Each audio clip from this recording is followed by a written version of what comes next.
So ni saya gunakan minyak tandur rusa ni untuk urutan refleksologi tangan. Sebenarnya ramai orang tak tahu. Kita boleh buat sendiri refleksologi tangan. Okey, gunakan minyak tandur rusa. Jadi kita ada 7 bahagian yang patut kita fokuslah kepada tangan ni. Iaitu pertama adalah pada anggota dalam ataupun perut ataupun angin. So dekat sini, dekat kita punya bawah ni adalah masalah-masalah. Kalau misalnya contoh you ada masalah dekat perut, so urut.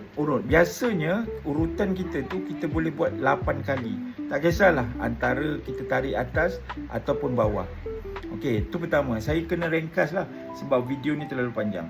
Kalau tuan-tuan ada masalah misalnya contoh kepala ataupun masalah migraine ataupun ni, tuan-tuan tarik aja kat depan ni. Okey, 1 2 3 4 5 6 7 8. Sama juga 1 2 3 4 5 6 7 8. Okey, depan ini masalah dia tetap lagi kepala tetapi mata tuan-tuan. Ini dua ni adalah mata. Kalau mata kita misalnya contoh kalau korang kurang tidur pun ataupun mengantuk di masa dekat office, korang buat macam ni je.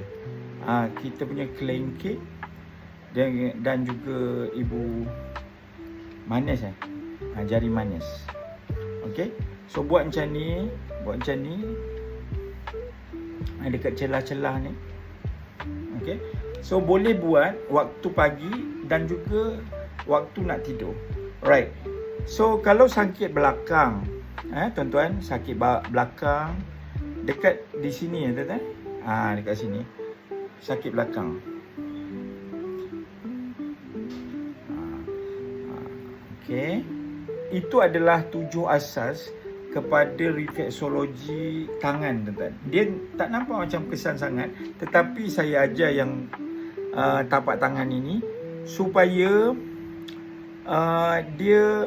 kita boleh buat sendiri je kat rumah, tanpa orang lain. Misalnya contoh macam saya cakap tadi, tuan-tuan sakit perut, tuan-tuan pening kepala, right? Migraine, tuan-tuan sakit belakang, okey, urut kat sini je. Tuan-tuan rasa macam nak demam, okey, dekat sini. So dan juga di sini tuan-tuan, banyak urat juga. Okey, boleh tak? Okey, dapat. So beli minyak tandur rusa ni untuk mana dah tahu kat rumah untuk kita urut-urut isteri, suami kita, anak-anak kita kadang-kadang lagi-lagi terjatuh ke, so terseliuh ke, sekurang-kurangnya asas kepada urutan tu kita dapat. Okey, sekejap.